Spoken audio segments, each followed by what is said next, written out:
안녕하세요. 저는 이번에 경기문화재단에서 우수 작가로 선정이 되어서 이 최저라이프 책을 출간하게 된 소설 쓰는 라유경이라고 합니다. 네, 여러분 박수 부탁드립니다.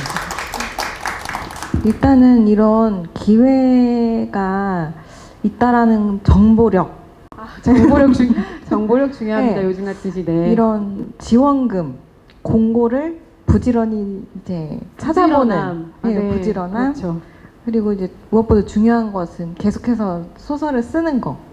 네. 제가 지금 고등학교에서 근무를 하고 있어요. 그 안양예고 문예창작과에서 이제 학생들을 가르치고 있는데 다행인 게 그래도 학교에서 근무를 하게 되어서 학교에서 이제 원격 수업도 이제 하고 이런 식으로 이제 진행을 했고 좀 이번 올해는 좀 적응하는 기간이었던 것 같아요. 글은 좀 주말에 짬짬이 좀 쓰고 그렇게 지냈습니다.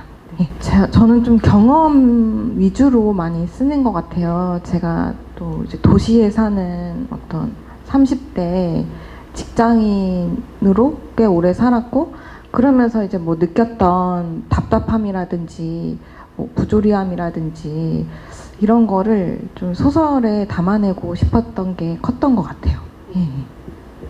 아마도 계속해서 이런 식의 작품들이 나오리라는 어떤 기대가 계속 될까요? 네, 뭐 계속 쓰고 있는 얘기들이 뭐 직장인의 어떤 생활을 또 많이 쓰게 되더라고요. 또 제 경험이 또 있다 보니까 저는 뭔가 이제 상상력을 발휘해서 쓰는 스타일이기보다는 경험을 많이 녹여내는 이제 스타일로 쓰는 방향으로 쓰고 있습니다.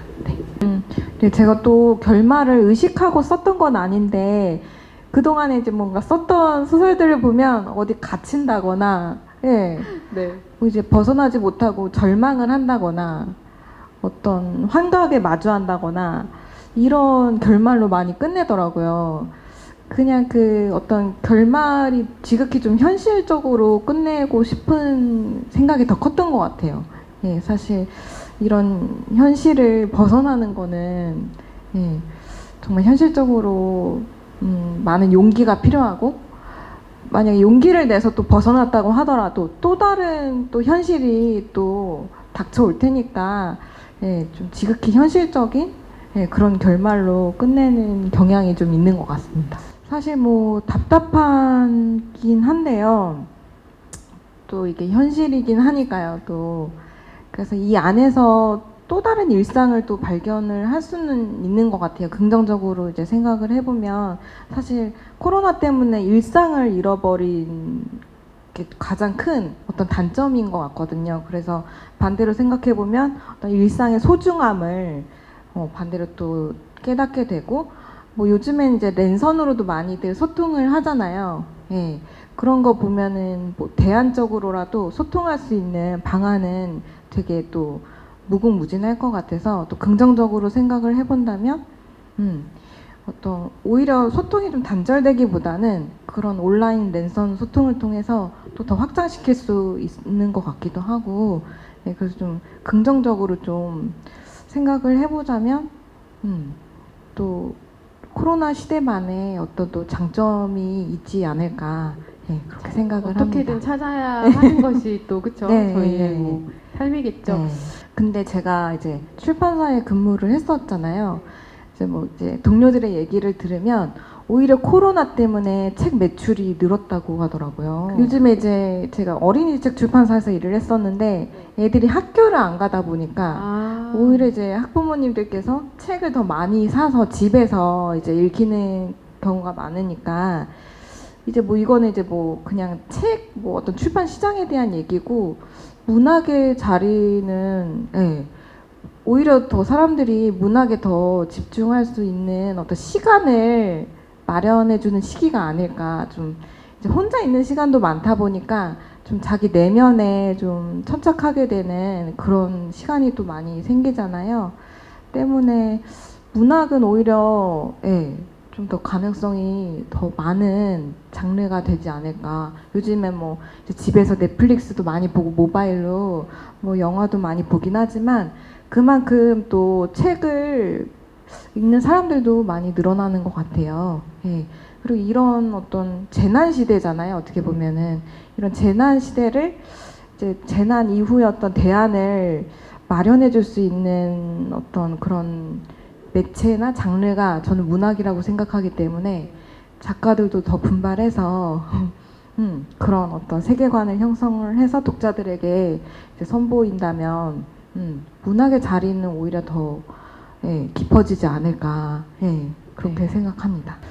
그래도 중간중간에 뜨문뜨문은 이제 발표를 했었어요. 근데 또 뭔가 그래도 일상에 치이다 보면은 시간이 또 금방 흐르더라고요. 그래서 그래도 나는 이제 쓰는 존재다 이거를 잊지 않고 그냥 쓰는 행위에만 집중을 했던 것 같아요. 그래서 그런 거에 좀 집중하면서 그러다 보니 뭐 이제 또 어떤 저의 뭐 자리라든지 이런 것도 조금씩은 이동하는 것 같고, 그래서 사실 뭐 앞으로도 뭐 조급한 마음 없이 계속해서 쓰겠다는 그런 마음가짐을 가지고 계속해서 또 쓰고 있습니다. 네, 이 책에는 총 2편이 수록이 되어 있는데요. 그 표제작인 최저라이프와 또 두 번째 소설은 우연히 첼시 호텔이라는 작품입니다. 그 중에 이제 최저라이프에 수록된 본문을 읽도록 하겠습니다.